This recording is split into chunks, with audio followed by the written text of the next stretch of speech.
Video کے نیچے subscribe کے بٹن پہ کلک کریں، بیل کے آئیکن پہ کلک کیجئے تاکہ ہر نئی ویڈیو کی نوٹیفیکیشن آپ کو مل جائے۔ اعوذ باللہ من الشیطان الرجیم، بسم اللہ الرحمن الرحیم۔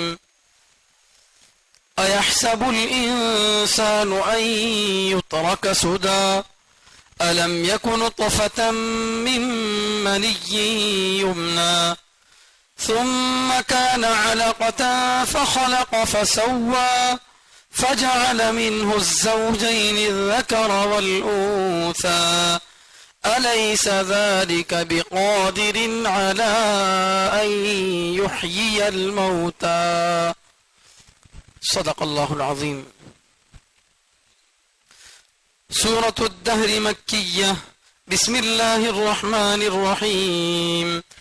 هل أتى على الإنسان حين من الدهر لم يكن شيئا مذكورا إنا خلقنا الإنسان من نطفة أمشاج نبتليه فجعلناه سميعا بصيرا إنا هديناه السبيل إما شاكرا وإما كفورا صدق الله العظيم۔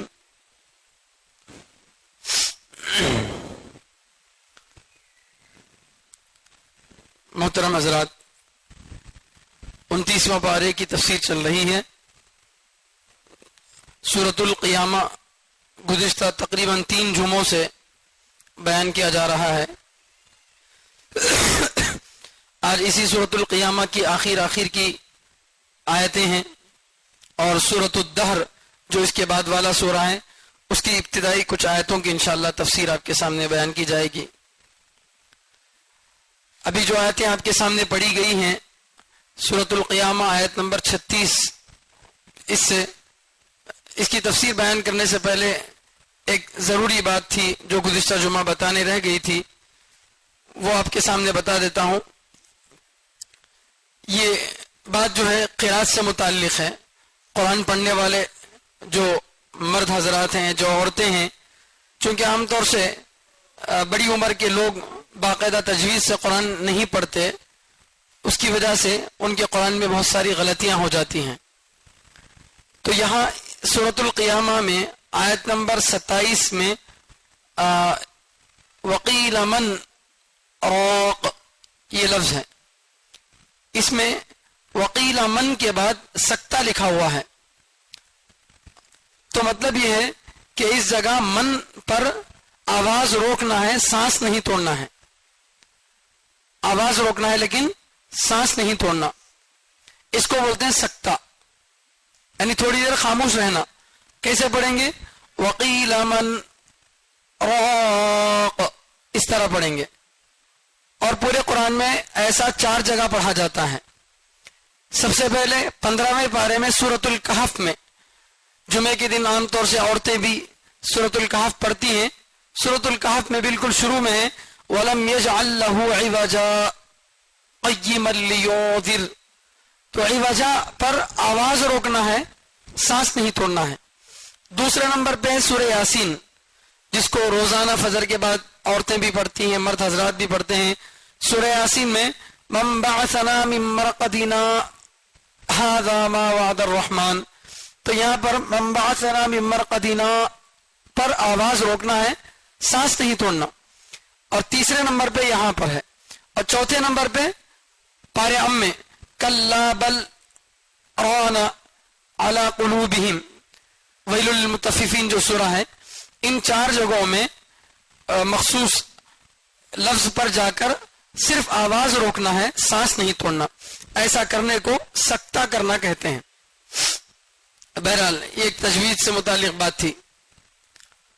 سورۃ القیامہ کے اندر قیامت کا ذکر، آخرت کا ذکر، اور خاص طور پر جو منکرین قیامت ہیں، قیامت کا انکار کرنے والے لوگ ہیں، مرنے کے بعد کی زندگی کا انکار کرنے والے لوگ ہیں، ان کے ساتھ اللہ تعالیٰ کا کیا معاملہ ہوگا اس کو اللہ تعالیٰ بیان کیے، اور بتائے کہ جو لوگ اللہ اور اس کے رسول کا انکار کرتے ہیں، اسلامی عقیدوں کا انکار کرتے ہیں، کل قیامت کے دن ان کے ساتھ کمر توڑ معاملہ کیا جائے گا۔ تظن ان يفعل بها فاقرہ، ان کی کمر ٹوٹے گی، سخت مصیبتیں ان پر آئیں گی. پھر موت کے وقت انسان کا منظر کیا ہوگا اس کو بیان کیا گیا.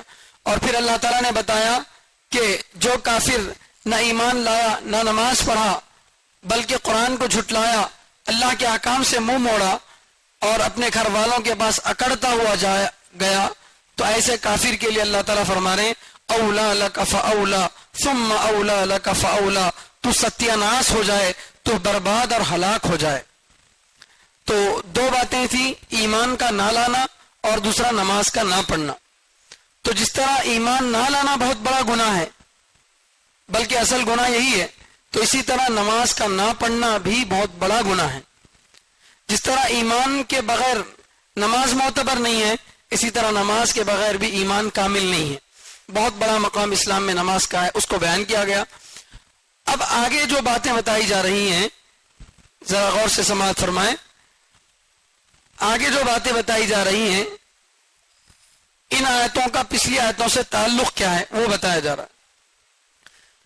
ابھی اللہ فرمانے کہ جو ایمان نہیں لایا، نماز نہیں پڑھا، ایسے آدمی کو بربادی ملے گی، یہ آدمی ہلاک اور برباد ہوگا. اب ہلاک اور برباد ہوگا تو سوال یہ پیدا ہوتا ہے کہ ہلاک آدمی کب ہوگا، برباد آدمی کب ہوگا؟ تب جبکہ دو چیزیں ہوں. پہلی چیز یہ ہے کہ وہ مکلف ہو، یعنی احکام اس کے اوپر فرض ہوتے ہوں. اگر مکلف نہیں ہے، مثال کے طور پر جانور ہیں یا مٹی، دیواریں، اینٹ، یہ چیزیں ہیں، لکڑی وغیرہ، یہ مکلف ہے؟ کیا ان کو کسی کام پر ثواب، کسی کام پر گناہ ملتا ہے؟ نہیں، مکلف نہیں ہے یہ. تو جب مکلف نہیں ہے تو پھر ان کو سزا بھی نہیں ہے. تو انسان کو بربادی اور ہلاکت ملے گی تو اس پر دو باتیں کھڑی ہوں گی کہ انسان پر بربادی کب آئے گی؟ جبکہ وہ مکلف ہو، اس پر احکام جاری ہوں، تبھی کیا ہو سکتا ہے؟ وہ مکلف ہو سکتا ہے. اس کی طرف نماز فرض کی جا سکتی ہے، اس پر ایمان لانے کو فرض کیا جا سکتا ہے. دیوار پر ایمان لانا فرض ہے؟ دیگر چیزوں پر، انسان اور جنات کے علاوہ کیا دیگر چیزوں پر احکام فرض ہیں؟ نہیں ہے. تو پہلی بات تو یہ ہے کہ سزا کے لیے اس کا مکلف ہونا ضروری ہے، اور دوسری بات یہ ہے کہ سزا دینے کے لیے مرنے کے بعد اس کا زندہ ہونا ضروری ہے. مرنے کے بعد اس کا زندہ ہونا ضروری ہے. اگر آدمی مکلف نہیں ہوگا تو پھر سزا کا کوئی مسئلہ نہیں، اور اگر مکلف ہے لیکن مرنے کے بعد دوبارہ زندگی نہیں ہے تو پھر تب بھی سزا دینے کا کوئی مسئلہ نہیں ہے. تو ان دونوں عقیدوں کو آگے اللہ تعالیٰ بیان کر رہے. پہلی بات اللہ تعالیٰ بتا رہے ہیں کہ انسان مکلف ہے. مکلف کا مطلب سمجھ رہے ہیں؟ یعنی اس پر چیزیں فرض ہوتی ہیں.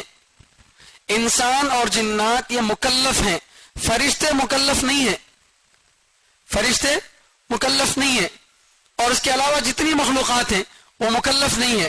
یعنی ان کو کسی کام پر ثواب اور کسی غلط کام پر عذاب نہیں ہوتا. تو کیوں؟ اس لیے کہ فرشتے تو نیک کام ہی کریں گے. لا یعصون اللہ ما امرهم ویفعلون ما یؤمرون، جو اللہ نے حکم دیا وہی کرتے ہیں، کبھی نافرمانی نہیں کرتے. ان میں نافرمانی کا آپشن ہی نہیں ہے، جیسا کہ آگے آئے گا. تو فرشتے مکلف نہیں ہیں. اسی طرح دیگر ساری چیزیں کیا نہیں ہیں؟ مکلف نہیں ہیں. مگر انسان کیا ہے؟ مکلف ہے. انسان کے مکلف ہونے کو ہی اللہ آگے بیان کر رہے ہیں. ایحسب الانسان، کیا انسان سمجھتا ہے؟ کیا انسان سمجھتا ہے؟ بیٹے بات چیت کرنا ہو تو باہر جاؤ. اللہ کا قرآن پڑھا جا رہا ہے، یہاں پر مذاق نہیں ہو رہا ہے. جس کو نہیں بیٹھنا ہے جا کے اوپر جا کے آرام کرو. بیوقوفہ ہیں. ایحسب الانسان، کیا انسان سمجھتا ہے؟ یہاں انسان سے مراد کافر ہے. انسان سے مراد کافر ہے. کیا کافر انسان یہ سمجھتا ہے ان یترک سدی، کہ اس کو بیکار چھوڑ دیا جائے گا، کہ اس کو بیکار چھوڑ دیا جائے گا؟ یعنی مطلب کیا ہے؟ انسان کو اللہ تعالیٰ جو بنائے ہیں کیا بغیر سزا کے اس کو چھوڑ دیں گے؟ نہیں بھئی، انسان کی پیدائش میں کتنی نزاکتوں کا خیال رکھا گیا. انسان کی پیدائش کے بارے میں اگلے سورے کے بالکل شروع میں بات آ رہی ہے. انسان کی پیدائش کو اللہ نے اتنا نازک اور اتنے عمدہ طریقے سے انسان کو اللہ تعالیٰ بنایا. اس کی انگلیوں کے پوروں کو ایسا بنایا کہ ایک آدمی کی انگلی دوسرے آدمی کی انگلی سے میچ نہیں کرتی. ایک آدمی کی آنکھ کی رگوں کی سیٹنگ دوسرے آدمی کے جو ہے سے میچ نہیں کرتی. اس طرح ہر انسان کو اللہ نے بالکل الگ الگ بنایا. ہر انسان کے اندر اپنی پوری قدرت کا اللہ نے مظاہرہ کیا. اتنے نزاکت سے انسان کو کیا اللہ اس لیے بنایا کہ پیدا ہو کر جو چاہے کرے؟ اسے کسی کام پر ثواب نہیں، کسی کام پر عذاب نہیں. یہ عقل مندی کی بات نہیں ہے. ایک چیز، معمولی چیز انسان پیدا کرتا ہے، بناتا ہے، اس کا کوئی نہ کوئی مقصد ہوتا ہے، نہیں ہوتا؟ انسان کوئی بھی چیز بناتا ہے. ایک ماچس کی کاڑی بناتا ہے. پوری ماچس کی کاڑی میں، ڈبی میں 100 یا 50 کاڑیاں ہوتی ہیں. اس کی قیمت 8 آنے یا 1 روپیہ ہوتی ہے. تو اس اعتبار سے 1 پیسہ یا 1 پیسے سے کچھ زیادہ ایک کاڑی کی قیمت ہوتی ہے. لیکن کیا اس چیز کو انسان بیکار پیدا کیا؟ کیا اس کا کوئی فائدہ نہیں ہے؟ فائدہ ہے ضرور. اس کا ایک مقصد ہے. جب انسان کی بنائی ہوئی ہر چیز کا ایک مقصد ہے، اس کو بیکار انسان نے پیدا نہیں کیا، تو کیا اللہ تعالیٰ کی ذات سے نعوذ باللہ یہ تصور کیا جا سکتا ہے کہ اللہ نے اتنی بڑی کائنات کو بنایا، 7 آسمان اور 7 زمین کو بنایا، پھر انسانوں کا نظام اس دنیا میں بسایا، اور ہر انسان کو اللہ تعالیٰ نے اتنی خوبصورتی سے، نزاکت سے اللہ نے انسان کو بنایا اور بنا کر اس کو ویسے ہی چھوڑ دیا؟ ایسے نہیں ہوتا. ایک اسکول چلانے والا سسٹم مینج کرتا ہے. ایڈمیشن سسٹم ہوتا ہے، ایگزام سسٹم ہوتا ہے، پھر کامیاب بچوں کو تحفہ ملتا ہے، ناکام بچوں کو سزا ملتی ہے. دنیا کے ہر جگہ پر اچھے آدمی کی حوصلہ افزائی ہوتی ہے اور غلط کام پر سزا ملتی ہے. تو جب انسان کے اپنے کاموں پر، اچھے کاموں پر سزا ملتی ہے، غلط کاموں پر، اچھے کاموں پر ثواب، غلط کاموں پر سزا مل سکتی ہے، تو کیا انسان کو اللہ نے بیکار پیدا کر دیا، بے مقصد پیدا کر دیا؟ کوئی جو ہے اس کو سزا نہیں ملے گی؟ نہیں، بلکہ انسان کو سزا ملے گی. اور سزا ملنے کا مطلب یہ ہے کہ انسان مکلف ہے. سزا ملنے کا مطلب کیا ہے؟ انسان کیا ہے؟ مکلف ہے. کیونکہ سزا مکلف کو ہی ملتی ہے. انسان یا جنات کو ہی سزا ملتی ہے. انسان اور جنات کے علاوہ کو سزا نہیں ملتی. تو اللہ فرما رہے ہیں کہ آخرت میں سزا کے لیے 2 چیزیں ضروری ہیں. پہلی چیز انسان کا مکلف ہونا. اس کو اللہ اس آیت میں بتا دیے کہ انسان کو ہم نے بیکار پیدا نہیں کیا، بلکہ اس کو سزا دی جائے گی اگر اس نے غلط کام کیا ہے، یہ مطلب ہے. دوسرا، یہ سزا کب ہوگی؟ جبکہ وہ مر کر دوبارہ زندہ ہو. مر کر کیا ہو؟ دوبارہ زندہ ہو. اب مر کر دوبارہ زندہ ہونے پر آگے اللہ تعالیٰ بتا رہے ہیں ہر انسان کو مرنے کے بعد دوبارہ زندہ ہونا ہے. دیکھیے، ہندوؤں کا بھی عقیدہ ہے کہ مرنے کے بعد زندہ ہوتے ہیں، لیکن 7 جنم کا ان کے پاس عقیدہ ہے. ان کے پاس عقیدہ یہ ہے کہ ایک آدمی ایک مرتبہ مر گیا تو اگلے جنم میں اگر اچھے کام کیا تو کوئی اچھی مخلوق بن کر پیدا ہوگا، غلط کام کیا تو کوئی گندی مخلوق بن کر پیدا ہوگا، سانپ بچھو بن کر پیدا ہوگا. یہ عقیدہ یہاں نہیں بیان کیا جا رہا. ایسا زندہ کرنا مراد نہیں ہے، بلکہ انسان کو جیسے وہ تھا اسی انداز سے، اسی شکل میں اس کو پیدا کیا جائے گا. جن تمام خوبیوں کے ساتھ انسان دنیا میں پہلی مرتبہ پیدا ہوا تھا، ان تمام خوبیوں کے ساتھ دوبارہ اللہ تعالیٰ اس کو کیا کریں گے؟ پیدا کریں گے. اس پر اللہ کی قدرت ہے. اس کو بتاتے ہوئے اللہ فرما رہے ہیں الم یک نطفۃ من منی یمنا. کیا انسان ایک نطفہ نہیں تھا منی کا؟ کیا منی کا ایک قطرہ نہیں تھا جو ٹپکایا جاتا ہے؟ کیا انسان منی کا ایک قطرہ نہیں تھا جو ٹپکایا جاتا ہے؟ انسان کی حقیقت کیا ہے؟ ایک گندا قطرہ تھا منی کا، جو مرد عورت کے اختلاط سے انسان کو، اس کو جو ہے اللہ تعالیٰ نے ایک انسان کی شکل عطا فرمائی. تو ایک منی کا ناپاک قطرہ جسے کپڑے پر لگ جانے سے نماز نہیں ہوتی، بدن پر لگ جانے سے نماز نہیں ہوتی، بدن سے نکل جائے تو آدمی کا غسل ٹوٹ جاتا ہے. اتنا حقیر نطفہ تھا. نطفہ کوئی احترام کی چیز نہیں ہے. نطفہ منی کا قطرہ کوئی احترام کی چیز نہیں ہے. اسے قرآن میں اللہ تعالیٰ حقارت کے انداز میں پیش کر رہے ہیں. ایک حقیر ناپاک چیز تھی جس کو کوئی لگنا پسند نہیں کرتا تھا, جو اگر کپڑے پر لگ جائے تو آدمی کو ایک قسم کی جو ہے کنراہٹ محسوس ہوتی تھی. ایسے گندے قطرے سے اتنا خوبصورت انسان ہم نے بنایا.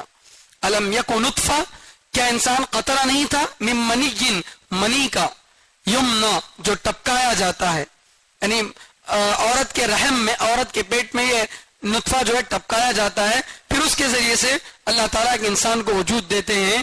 ایسی شکل میں انسان کو اللہ تعالیٰ نے جو ہے پیدا کیا. پھر یہ نطفہ پیٹ میں جانے کے بعد کیا ہوگا؟ ثم کان علقہ, پھر وہ جمع ہوا خون بنتا ہے. علقہ جمع ہوا خون. سورۃ العلق, اقرأ بسم ربک الذی خلق, اس کے اندر بھی علق کا ذکر ہے. تو علق یعنی جمع ہوا خون, خون کا لوتھڑا.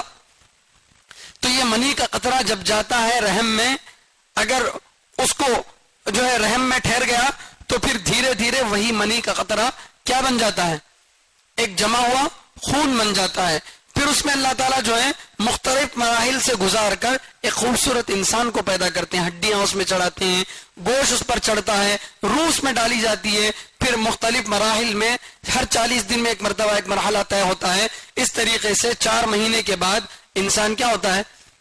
اس کے اندر جان پڑتی ہے. تو اس طریقے سے اللہ تعالیٰ نے پیدا کیا. ثم کان علقہ, پھر وہ جمع ہوا خون تھا. فخلق, پھر اللہ نے اس سے انسان کو پیدا کیا. فخلق, پھر اللہ نے انسان کو پیدا کیا. فسوا, اور اللہ نے درست بنایا. اللہ نے درست بنایا. انسان کے علاوہ جانوروں کو بھی اللہ نے پیدا کیا ہے, لیکن آپ اگر جانور کی اور انسان کی پیدائش کو دیکھیں گے تو اللہ تعالیٰ نے انسان کو اونچے سر والا پیدا کیا. اللہ تعالیٰ نے انسان کو اونچے سر والا پیدا کیا. اس کے 2 ہاتھ اوپر ہیں, پیر نیچے ہیں, اور اس کے چہرے کو اللہ نے اتنا خوبصورت بنایا. ایسی خوبصورتی انسان کے علاوہ کسی جانور میں نہیں ہے. عموماً جانوروں کا سر زمین کی طرف ہوتا ہے, اور ہر جانور کی الگ الگ شکل, اور لیکن اتنا خوبصورت انسان کی طرح وہ نہیں ہوتا, کیونکہ انسان کی خوبصورتی کا خود اللہ تعالیٰ ذکر کریں. لقد خلقنا الانسان فی احسن تقویم, ہم نے انسان کو اچھے ڈھانچے میں پیدا کیا. تو اللہ فرماتے ہیں ہم نے اس کو درست بنایا. انسان کو ہم نے درست بنایا.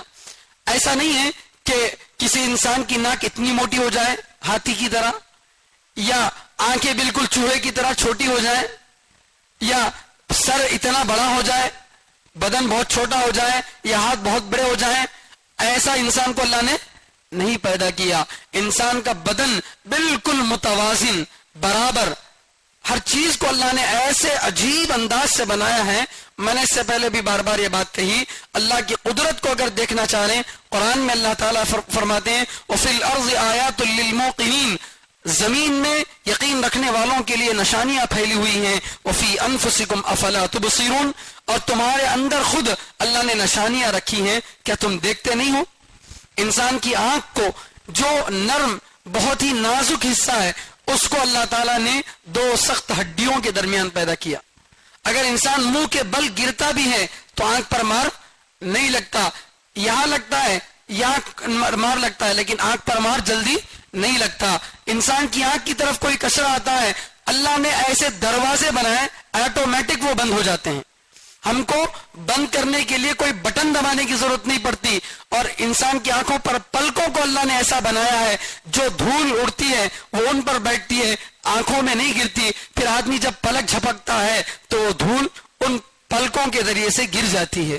پھر اتنا منظم طریقے سے اللہ نے انسان کی آنکھ کو بنایا, اس میں پانی رکھا, اس پانی کی وجہ سے آنکھیں ادھر ادھر پلٹتی ہیں, اور ایک آنکھ میں تقریباً 13 کروڑ اللہ تعالیٰ نے بلب بنائے. 13 کروڑ تقریباً اللہ نے انسان کی آنکھ میں بلب بنائے. ایسے باریک باریک وائر بچھائے ہیں جو ایک وائر دوسرے وائر سے ٹکراتا نہیں ہے. اگر ان میں سے ایک وائر بھی کام کرنا بند کر دے تو انسان کو نظر آنا ختم ہو جائے گا. ایسے نازک طریقے سے کروڑوں وائرنگ اللہ نے ایک انسان کی آنکھ میں بچھائی ہے. کروڑوں بلب ایک انسان کی آنکھ میں اللہ تعالیٰ نے رکھی ہے، یہ ایک آنکھ کا مسئلہ ہے، پھر بھیجے کو دیکھو، انسان کے دل کو دیکھو، پھر انسان کے پورے جسم کو دیکھو، کیسے درست طریقے سے اللہ تعالیٰ نے پیدا کیا. یہ اللہ فرماتے ہیں اتنی نزاکت سے جو ہم نے پیدا کیا، کیا ایسے ہی بیکار پیدا کیا ہم نے؟ بے مقصد پیدا کیا؟ نہیں، اس کو پیدا کیا ہے اس کو سزا دینے کے لیے. اگر یہ غلط کام کرے گا تو اسے برابر سزا ملے گی.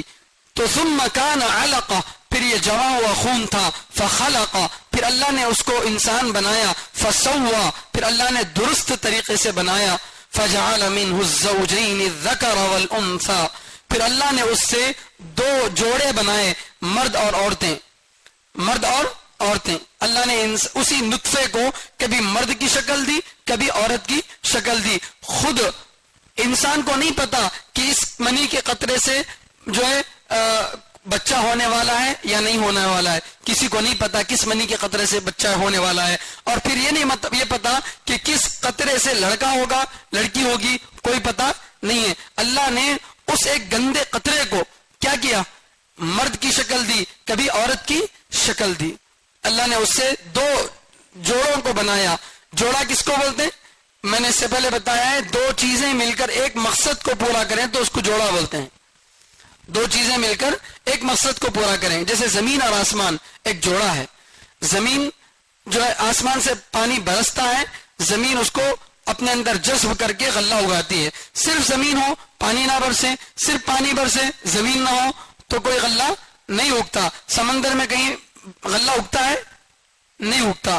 ایسے بند جگہوں پہ کہیں کھیتی اگتی ہے؟ نہیں اگتی. بارش کا برسنا بھی ضروری ہے، زمین کا ہونا بھی ضروری ہے. دو چیزیں مل کر ایک مقصد پورا کرتی ہیں. اسی طرح چپل کی دو جوڑیاں، ایک جوڑا ہے. کرتا پائجامہ ایک جوڑا ہے. دو چیزیں مل کر ایک مقصد کو پورا کرتی ہیں. ایسے ہی کائنات کا مقصد توالد اور تناسل، اللہ تعالیٰ کی اطاعت، اس کے لیے اپنی جو ہے نسلوں کو اللہ کے احکام پر لگانا، یہ مقصد کب پورا ہوگا؟ صرف مرد ہی مرد رہیں مقصد پورا نہیں ہوگا. صرف عورتیں ہی عورتیں رہیں تب بھی مقصد پورا نہیں ہوگا. اس لیے اللہ نے مرد اور عورتوں کا سلسلہ دنیا میں جاری فرمایا مناسب طریقے سے. یہاں آپ کو ایک ذہن میں سوال ہوگا کہ بھئی مرد اور عورتوں کے علاوہ ایک اور قسم بھی تو ہوتی ہے انسان کی. مرد اور عورتوں کے علاوہ تیسری قسم بھی تو ہوتی ہے نا، جس کو عام طور سے سادی زبان میں اگر کہا جائے تو ہجڑا بولتے ہیں. تو اس کا ذکر نہیں یہاں پر. تو جواب یہ ہے کہ اصل انسان کی دو ہی قسمیں ہیں. انسان کی اصل میں دو ہی قسمیں ہیں. تیسری قسم کا جو انسان ہے وہ انسان ہزاروں میں لاکھوں میں شاید کوئی ایک ہوتا ہے. ہزاروں اور لاکھوں میں شاید کوئی ایک ہوتا ہے. اور جو لوگ اپنے آپ کو ایسا بناوٹی طور پر پیش کرتے ہیں اسے مخنث کہتے ہیں، خنثی نہیں کہتے. خنثی جو پیدائشی طور پر جو ہے ایسا ہے، اور مخنث وہ ہے جو اپنے آپ کو بتکلف بنا لیا. تھا اچھا بچہ مرد لیکن اپنے آپ کو کیا کر لیا؟ پیسہ کمانے کے لیے عورتوں کی طرح اپنے آپ کو بنا لیا. ایسے پر اللہ کی لعنت ہے. ایسے آدمی پر اللہ کی لعنت ہے. کیوں؟ اللہ نے اس کو صحیح طریقے سے مرد بنایا تھا اور وہ اپنے آپ کو کیا کر رہا ہے؟ عورتوں کی طرح بنا رہا، عورتوں جیسے سٹائل اختیار کر رہا ہے. اللہ معاف فرمائے، آج تو دنیا یہاں تک پہنچ چکی ہے مرد کو عورت بنانے کی، عورت کو مرد بنانے کی 50 سال سے پہلے کوشش کی جا رہی ہے. اور بہت سارے مرد ایسے ہیں جو عورتیں بن گئی، بہت ساری عورتیں ایسی ہیں جو مرد بن گئے. آج دنیا کی ترقی یہاں تک ہو چکی ہے، لیکن اسے ترقی نہیں بولیں گے، قدرت کے ساتھ کھیل بولیں گے. جس کو اللہ نے جس انداز سے پیدا کیا تھا اس انداز سے ہٹ کر فطرت سے بغاوت کریں گے، اللہ کے بنائے ہوئے طریقوں سے بغاوت کریں گے، اس کی سزا بھگتنا پڑے گا. جو اللہ کے بنائے ہوئے اصول ہیں ان سے ہٹنا یقیناً شرمندگی کا باعث ہے. تو بہرحال میں عرض یہ کر رہا تھا کہ انسانوں کی جو تیسری قسم ہے اس کے بارے میں کتابوں میں یہ باتیں لکھی ہیں کہ اسے تیسری قسم رکھا نہیں جائے گا، اسے دو میں سے کسی ایک میں شامل کر دیا جائے گا. جہاں تک ہو سکے اس کو دو میں سے کسی ایک میں شامل کر دیا جائے گا. تیسری قسم بنا کر باقی نہیں رکھا جائے گا. شاید کروڑوں خربوں میں کوئی ایک آدھ ایسا بن جائے جسے کسی ایک میں شامل نہ کیا جا سکتا ہو، تو پھر ایسی کا ذکر کرنے کی ضرورت نہیں ہے. تو اس لیے اللہ تعالیٰ نے جو ہے فرمایا ہم نے اس سے دو جوڑے بنائے، یعنی مرد اور عورتیں. تو جب انسان کی پیدائش میں اللہ نے اتنی نزاکت کا خیال رکھا، جبکہ انسان پہلے اس کا کوئی وجود نہیں تھا، تو تو اللہ فرماتے ایک مرتبہ جب میں نے انسان کو پیدا کر دیا تو کیا دوبارہ پیدا کرنا مشکل ہے؟ کسی چیز کو پہلی مرتبہ بنانا مشکل ہوتا ہے لیکن دوسری مرتبہ بنانا اتنا مشکل نہیں ہوتا ہے. دوسری مرتبہ میں آدمی کو تجربہ آ جاتا ہے. اور اللہ کو تو خیر نعوذ باللہ نہ پہلے بنانے میں کوئی مشکل ہے نہ دوسری مرتبہ بنانے میں کوئی مشکل ہے. سمجھانے کے لیے اللہ تعالیٰ فرماتے ہیں الیس ذلک بقادر، کیا وہ اللہ قدرت رکھنے والا نہیں ہے علی ان یحیی الموتى، اس بات پر کہ وہ مردوں کو زندہ کرے. کیا اللہ مردوں کو زندہ کرنے پر قدرت نہیں رکھتا؟ وہ اللہ جو کائنات میں پھیلے ہوئے ذروں کو جمع کر کے ایک انسان کی شکل دے سکتا ہے تو کیا وہ اللہ مرے ہوئے انسان کو جس کو قبر میں دفن کر دیا گیا ہے کیا اس کو دوبارہ زندہ نہیں کر سکتا؟ ضرور زندہ کر سکتا ہے.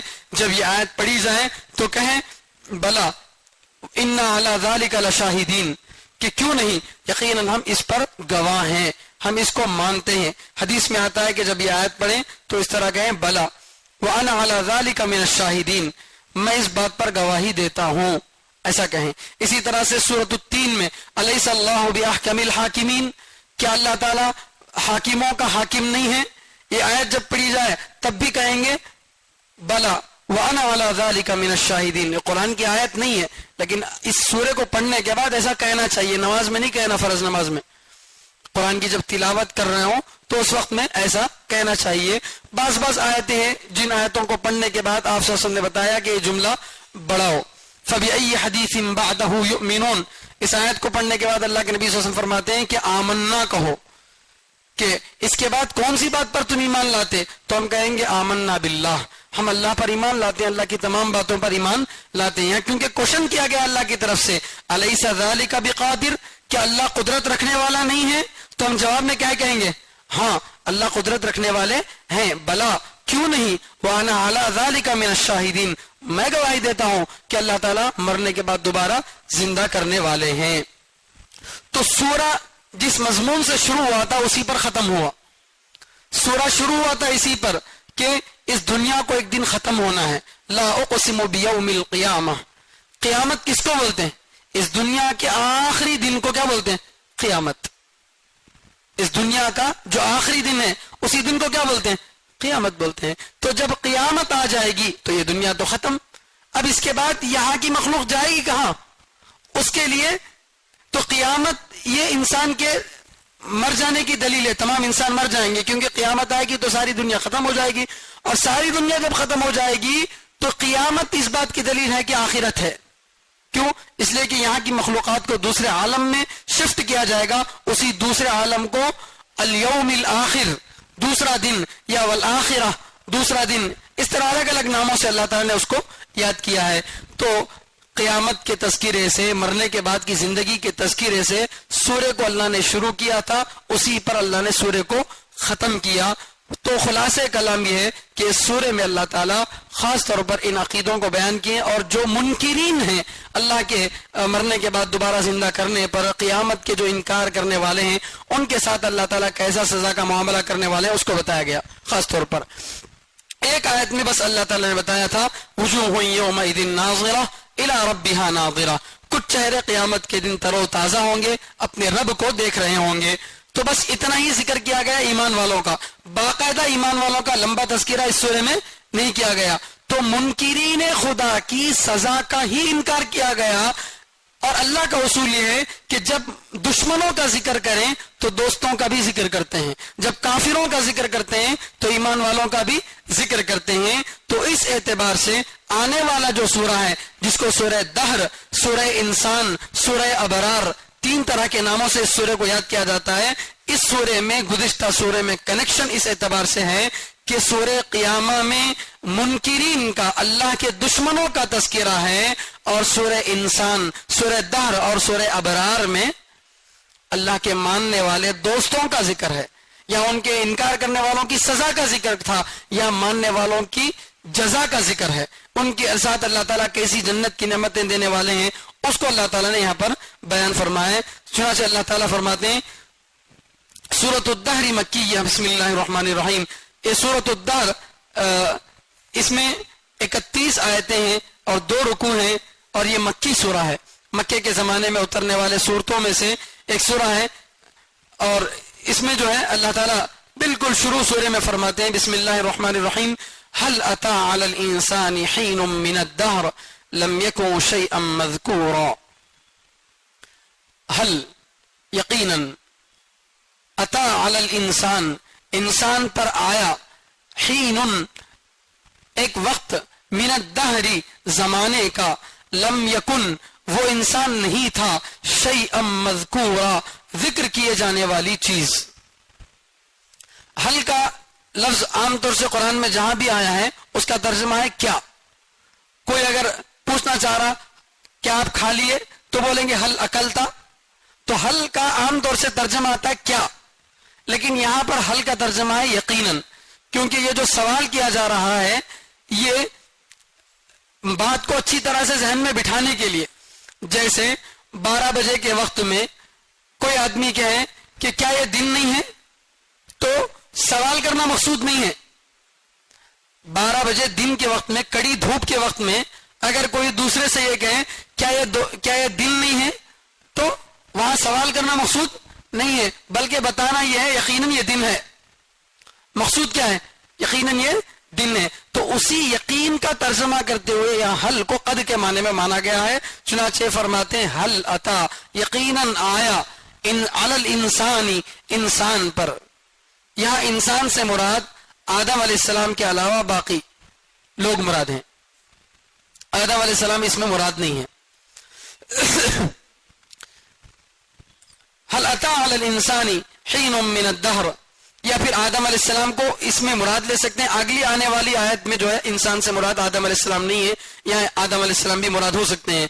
یقیناً انسان پر آیا حین من الدہر زمانے کا. دہر بولتے ہیں لمبا زمانہ، دہر بولتے ہیں لمبا زمانہ جس کی کوئی ٹائمنگ طے نہ ہو.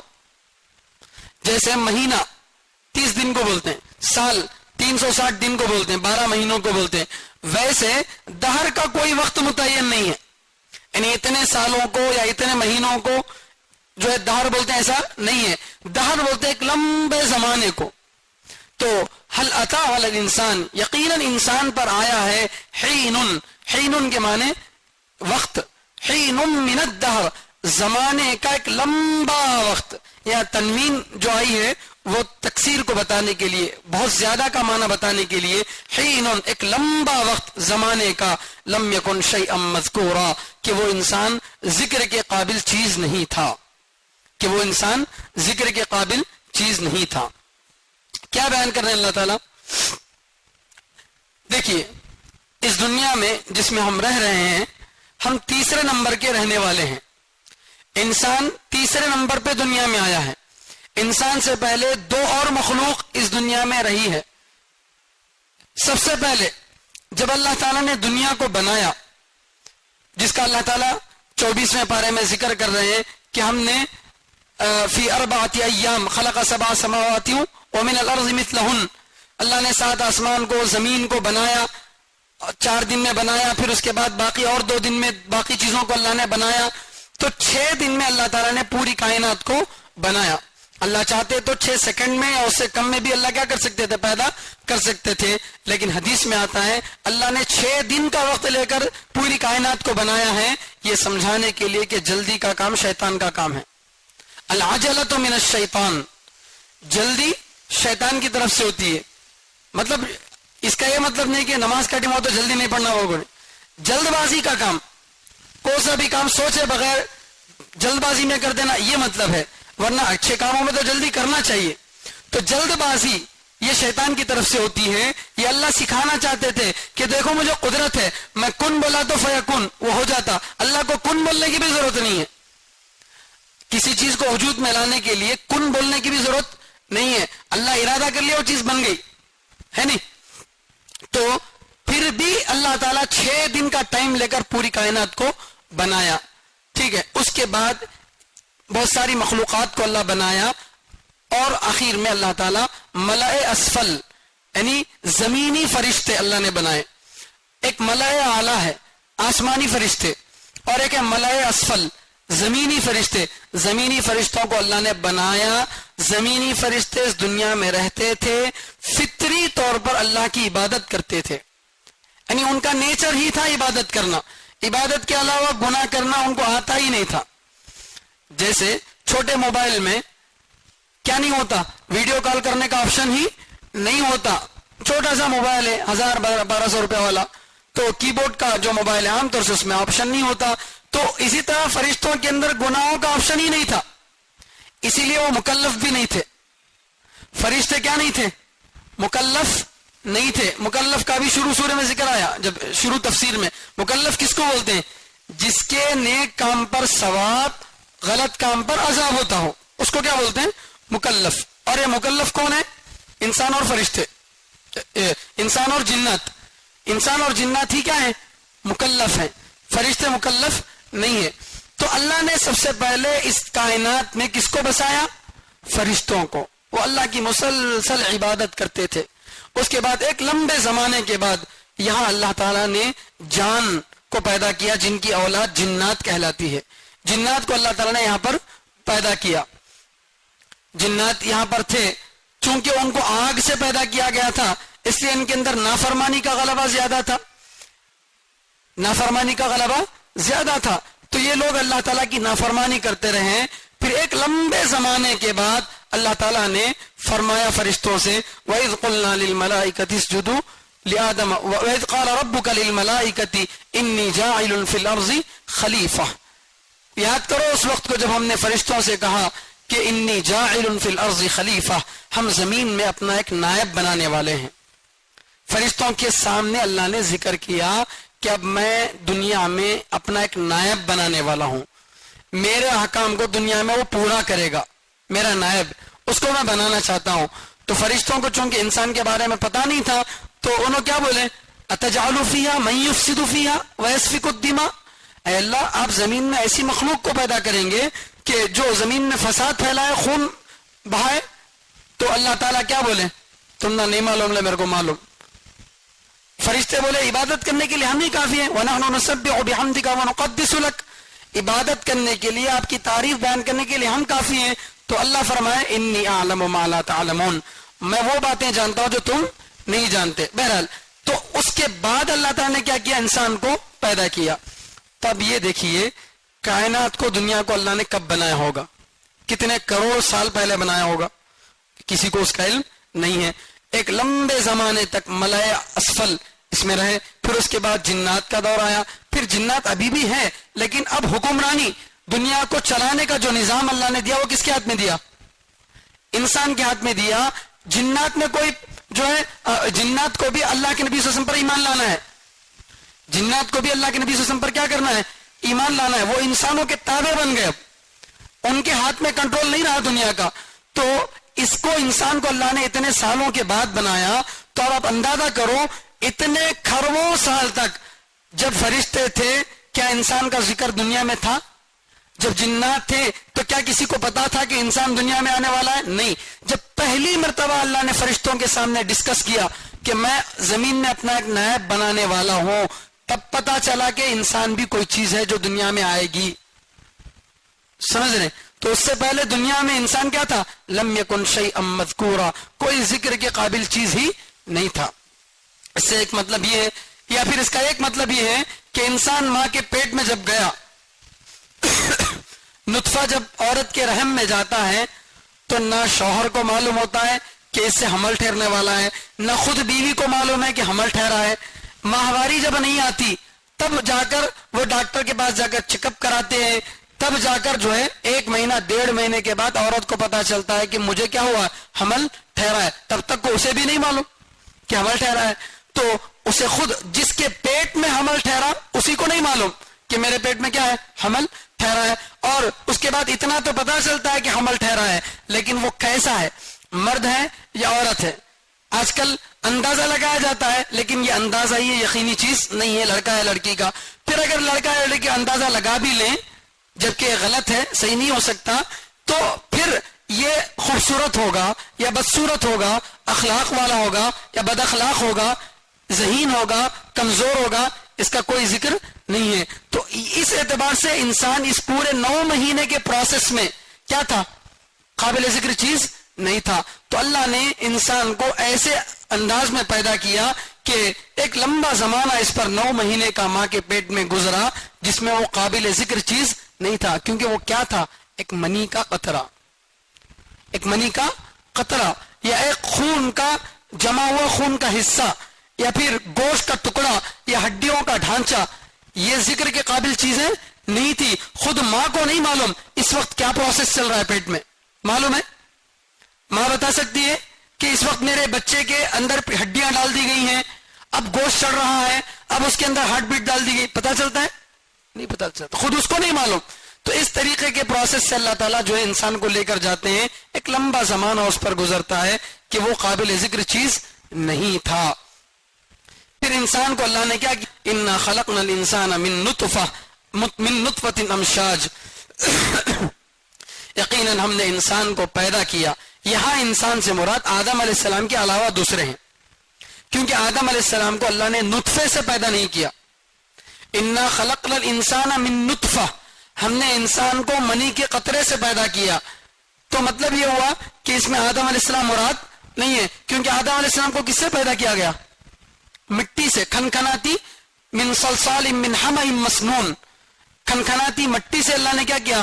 آدم علیہ السلام کو پیدا کیا. پھر ان کی بیوی حضرت حوا کو، ان کو بھی اللہ نے نطفے سے پیدا نہیں کیا، ان کی بائیں پھسلی سے اللہ نے پیدا کیا.